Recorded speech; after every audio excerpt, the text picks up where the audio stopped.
ठाणे परिसर या वृत्तवाहिनीमध्ये आपलं स्वागत। पाहुयात आजच्या काही ठळक घडामोडी। विधानसभेसाठी मराठा समाजाचा मराठा पॅटर्न, महिनाभर मराठा जोडो अभियान। मराठा क्रांती मोर्चाच्या नेतृत्वाखाली सकल मराठा समाज एकवटला। मराठा समाजाबाबत सर्वच राजकीय पक्षांची उदासीनता पाहता आगामी काळात मराठा एकजुटीची ताकद दाखवून देण्यासाठी येत्या विधानसभा निवडणुकीच्या पार्श्वभूमीवर मराठा क्रांती मोर्चाने मराठा पॅटर्न राबवण्याचा एल्गार केला आहे। या अनुषंगाने आगामी 1 महिना मराठा जोडो अभियान ठाण्यातील 4ही विधानसभा क्षेत्रात राबवणार असल्याची माहिती ठाणे मराठा क्रांती मोर्चाचे समन्वयक ॲडव्होकेट संतोष सूर्यराव आणि प्रवीण पिसाळ यांनी रविवारी आयोजित पत्रकार परिषदेत दिली। मराठा आरक्षणाचा तिढा अद्याप सुटला नसल्याने मराठा समाज आक्रमक होत आहे। ठाण्यातही सकल मराठा समाजाच्या बैठकीचा रतीब सुरू झाला असून आगामी विधानसभा निवडणुकीच्या पार्श्वभूमीवर रविवारी मराठा क्रांती मोर्चाने ठाणे शासकीय विश्रामगृहात पत्रकार परिषद घेऊन भूमिका आपली स्पष्ट केली आहे। या पत्रकार परिषदेला प्रवीण पिसाळ, प्रवीण कदम, दत्ता चव्हाण, दिनेश पवार, रमेश चौधरी, संतोष पालांडे आदींसह मराठा क्रांती मोर्चाचे पदाधिकारी व कार्यकर्ते उपस्थित होते। पुढे बोलताना समन्वयक ॲडव्होकेट सूर्यवंशी यांनी यापूर्वी राणे समितीच्या अहवालावरून दिलेले आरक्षण उच्च न्यायालयात टिकले नाही, नंतर युती सरकारने दिलेले आरक्षण उच्च न्यायालयात टिकले पण सर्वोच्च न्यायालयात टिकले नाही, तेव्हा आम्हाला केवळ गृहीत धरले जाते असे असंविधानिक आरक्षण देण्याऐवजी 50% आतच आरक्षण द्यावे। या संदर्भात सरकारने नेमलेल्या गायकवाड आयोग तसेच शिंदे समितीनेही अनुकूल अहवाल दिला असे असतानाही 40 वर्ष झाली तरी आमच्या मागण्या मान्य होत नसल्याने त्यांनी याकडे लक्ष वेधले। तेव्हा विधानसभा निवडणुकीच्या पार्श्वभूमीवर मराठा क्रांती मोर्चा आपल्या मागण्यांसाठी कोणत्याही राजकीय पक्षाशी बांधिलकी न ठेवता मराठा पॅटर्न राबवणार आहे। तसेच आगामी 1 महिना ठाण्याच्या चौकाचौकात मराठा जोडो अभियान राबवून मराठा समाजाला जागरूक करणार आहे।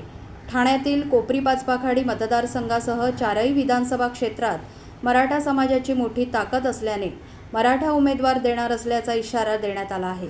ठाणे विधानसभेत 1,35,000 मराठा मतदार तर ओवळा माजिवड्यात 5 लाख मतदारांपैकी 1,50,000 मराठा, कोपरी पाचपाखाडीत 80,000 आणि कळवा मुंब्रा मतदारसंघात 35,000 मराठा मतदार आहेत। याकडेही मराठा समन्वयकांनी लक्ष वेधले। शिवराय, मी संतोष सूर्यराव, मराठा क्रांती मोर्चा ठाणे। आजच्या बैठकीमध्ये प्रामुख्याने हे ठरलं आहे की येत्या निवडणुकीमध्ये मराठा समाजाच्या मागण्यांना बगलबच्चे देणाऱ्या प्रत्येक राजकीय पक्षाला मराठ्यांची ताकद आम्ही ह्या येत्या निवडणुकीमध्ये दाखवून देणार आहोत। कारण प्रत्येक विधानसभा क्षेत्रामध्ये मराठ्यांची संख्या बहुल असून सुद्धा कुठल्याही राजकीय पक्षाने ठाण्यातली स्पेसिफिकली मराठ्यांच्या प्रश्नांना आजपर्यंत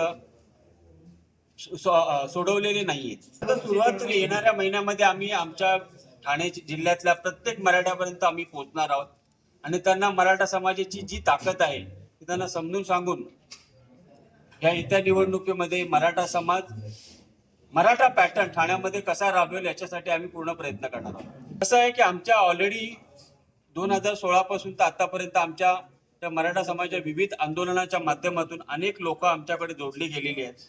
त्यामुळे आम्ही ह्यावेळी कॉर्नर मीटिंगवरती जास्त फोकस करणार आहोत। त्याच्यामध्ये 1-to-1 मीटिंग्स असतील, कारण प्रत्येक ठाण्याच्या प्रत्येक विभागामध्ये जे आमचे मराठे आहेत त्यांच्याशी आम्ही पर्सनली भेटून त्यांना ही गोष्टी समजून सांगणार आहेत आणि ते प्रतिनिधी मग त्यांच्या भागात जाऊन हेच पूर्ण जे आहे गोष्ट ते समजून सांगतील। आम्हाला कायद्याने टिकणारं आरक्षण हवं आहे, आम्हाला फसवा आरक्षण नको आहे जे आतापर्यंत जे आम्हाला देण्यात आले। आमची मराठा समाज हा मागास आहे हे गायकवाड आयोग असेल, शिंदे आयोग असेल याच्यामध्ये सिद्ध झालेलं आहे। त्यामुळे आम्हाला ओबीसी प्रवर्गामध्ये मराठा म्हणून आरक्षण देण्यात यावं आणि हे आरक्षण 50%च्या आतमध्येच असावं। मराठा ओबीसी प्रवर्ग हा कुठल्याही आमदाराची मालकी हक्क नाहीये, हे संविधानिक आहे। आमची मागणी ही संविधानिक आहे, आम्ही कुठल्याही प्रकारची राजकीय मागणी करत नाहीये। कारण मराठा क्रांती मोर्चा हा निपक्ष आहे। इथे जे लोक काम करतात ते आपल्या राजकारणाचे जोडे बाहेर काढून येतात। येत्या विधानसभा निवडणुकीमध्ये सर्व राजकीय पक्षांना मराठा समाजाची ताकद दिसेल। आतापर्यंत मराठ्यांनी सगळ्या राजकीय पक्षांसाठी काम केलं, पण आता मराठा हा स्वतःसाठी काम करेल आणि कुठलाही पॅटर्न चालणार नाही। फक्त आता ठाणे महानगरपालिकेच्या 4 विधानसभा क्षेत्रामध्ये मराठा पॅटर्न चालू. मराठ्यांची आतापर्यंत आम्ही आता जी आकडेवारी बाहेर काढलेली आहे त्याच्यामध्ये साधारण 4.5 ते 5 लाख 4 विधानसभा क्षेत्रामध्ये मतदार आहेत आणि आम्ही त्यांच्यापर्यंत पोहोचणार आहोत आणि आम्ही आमच्या मागण्यांची एक लिस्ट बनवलेली आहे. त्या मागण्यांच्या बाबतीत सगळ्यांची जनजागृती करून येत्या विधानसभा निवडणुकीमध्ये मराठा पॅटर्न राबवणार.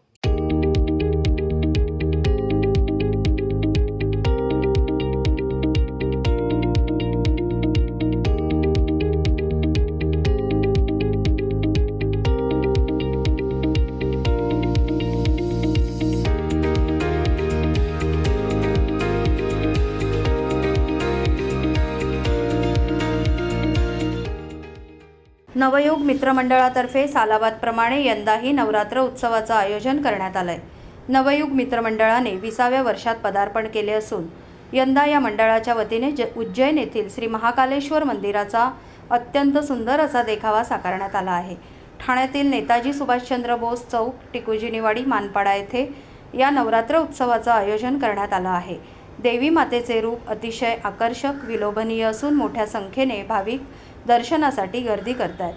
नवरात्र उत्सवाच्या 3ऱ्या दिवशी सायंकाळी त्रुपाली भजन मंडळाच्या वतीने भजन पार पडते, तर रात्री तेलुगू समाजाचा भातुकम्मा कार्यक्रम पार पडला. फेडरेशन ऑफ तेलुगू समाज असोसिएशन यांच्या वतीने या कार्यक्रमाचं आयोजन करण्यात आले होते. यावेळी मोठ्या संख्येने तेलुगू समाज उपस्थित होता. नवयुग मित्रमंडळाचे संस्थापक रमेश आमरे, कार्याध्यक्ष स्नेहा आमरे, सरचिटणीस डॉक्टर सागर आमरे यांच्या नियोजनाखाली विविध कार्यक्रम तसंच सामाजिक उपक्रमाचं आयोजन करण्यात आलं आहे. सलग 9 दिवस विविध सामाजिक सांस्कृतिक कार्यक्रम आयोजित करण्यात आल्याची माहिती रमेश आमरे यांनी दिली आहे. आनंद आणि उत्साह खूप वाढलेला आहे. तिथे विविध समाजाच्या विरोध कार्यक्रम ठेवतो. पहिल्या दिवशी आमचे समाज होते, पंजाबी समाज होता. काल आपला आपल्या भाषा दर्जा भेटल्यामुळे काल आपला मराठी कल्चर त्यांचा प्रोग्राम होता. आज आमचे तेलुगू समाजचे अध्यक्ष आहेत आणि त्यांच्या अध्यक्षांच्या मार्फत आज तेलुगू समाज पूर्ण आनंद त्यांची संस्कृती आणि त्यांची भाषा वाढली करतात. खूप आनंद आहे. आमचा तेलुगू समाज ठाण्यामधला पूर्ण समाज इकडे आला आहे आणि नवरात्री उत्सवाच्या 9 दिवसमध्ये 9 डिफरंट समाज येतात आणि हा तेलुगू समाजाचा कार्यक्रम आहे. बरेच आमच्या तेलुगू महिला आल्यात आणि तेलंगणाचं रिच्युअल आहे बतकम्मा. बतकम्मा म्हणजे लिव्ह लाईफ यू नो. आणि एवढे प्रॉब्लेम असेल तर थोडं सॉल्व्ह करायचा असं ते सिग्निफिकन्स आहे. आणि या कार्यक्रमासाठी आपलं तेलंगणा गव्हर्नमेंट सुद्धा आम्हाला सपोर्ट करत आहे आणि खूप महिला त्यांना आम्ही गिफ्ट वगैरे देणार आहे आणि दरवर्षी आम्ही इकडे करणार आहे आणि पुढच्या वर्षीला मोठं करणार आहे. या वर्षी जर जागा कमी पडली पुढच्या वर्षी आपण मोठं करू आणि सर्वांचा अभिनंदन आणि रमेश आमरे साहेब सर्वांचा नवयुग मित्रमंडळ सर्वांचा आभार आहे. धन्यवाद. जय महाराष्ट्र. आमचा तेलुगू आई आणि मराठी मावशी आहे.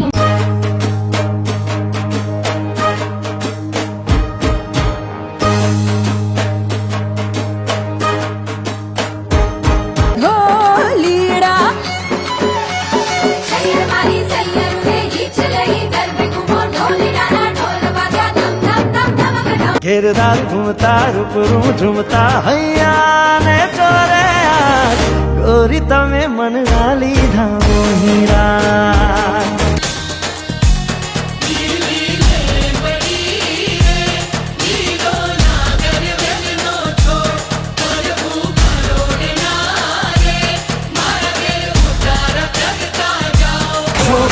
तारा ओरे छबीला तारा ओरे रंगीला तारा रंग बेर जुए तारी बात रे.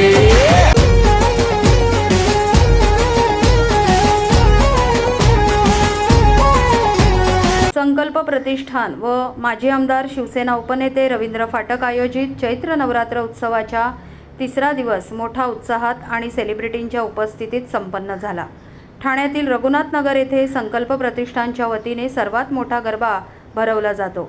उत्सवाच्या 3ऱ्या दिवशी मराठी अभिनेत्री नम्रता गायकवाड, विनोदवीर विजय पाटकर, भाग्यश्री मिलिंद तसेच हिंदी अभिनेत्री मीनाक्षी लांबा यांनी भेट दिली.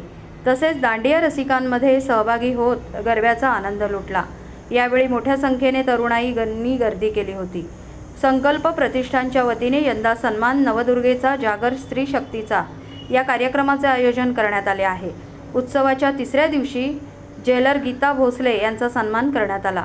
गीता भोसले ह्या गेल्या 19 वर्षापासून पोलीस विभागात जनसेवेचे कार्य करत आहेत. सध्या त्या ठाण्यातील ठाणे जेलला मुख्य जेलर म्हणून कार्यभार सांभाळत आहेत. त्यांना आतापर्यंत अनेक पुरस्कारांनी सन्मानित करण्यात आले आहे. तर सामाजिक क्षेत्रात देखील त्यांचा मोठा वाटा आहे. Help and support to the education of children of inmates या संस्थेद्वारे गरजू विद्यार्थ्यांना मदतीचा हात पुढे केला जातो. तर अनेक सामाजिक कार्यात त्या अग्रेसर असतात. अशा नवदुर्गेचा सन्मान माजी आमदार शिवसेना उपनेते रवींद्र फाटक व जयश्री फाटक यांच्या हस्ते पार पडला. सर्व नागरिकांना आवाहन करण्यात येत आहे की सध्या डासांमार्फत पसरणाऱ्या डेंग्यू या आजाराचा प्रसार रोखण्यासाठी प्रत्येकाने पुढीलप्रमाणे कार्यवाही करावी. डेंग्यू आजार एडिस इजिप्ती हा डास चावल्याने होतो. या डासांची पैदास साचलेल्या किंवा साचवलेल्या स्वच्छ पाण्यामध्ये होते.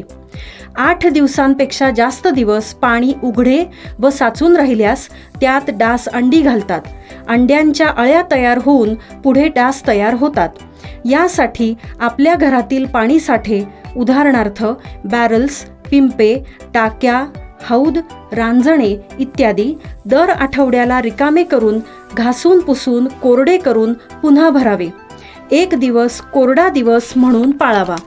पाणी साठ्यांना घट्ट झाकणे बसवावीत किंवा जुनी साडी, चादर, धोतर यांनी बांधून झाकून ठेवावीत, म्हणजे डास त्यात जाऊन अंडी घालणार नाहीत.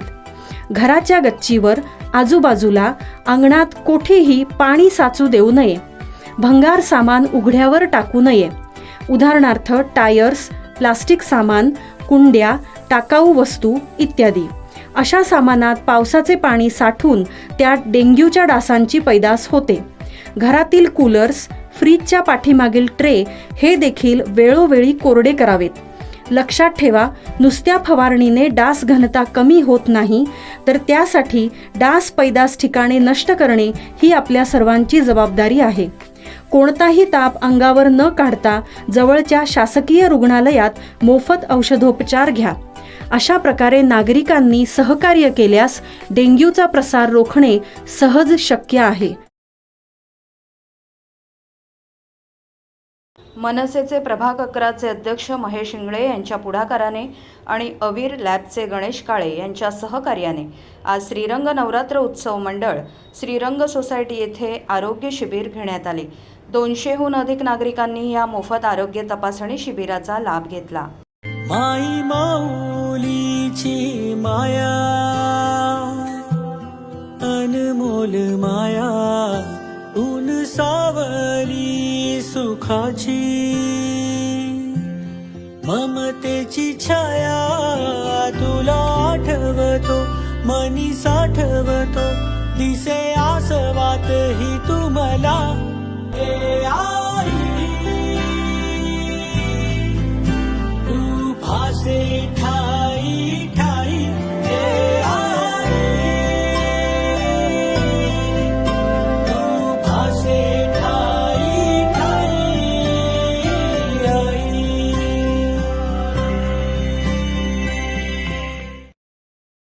तर या होत्या आपल्या शहरातील काही ठळक घडामोडी.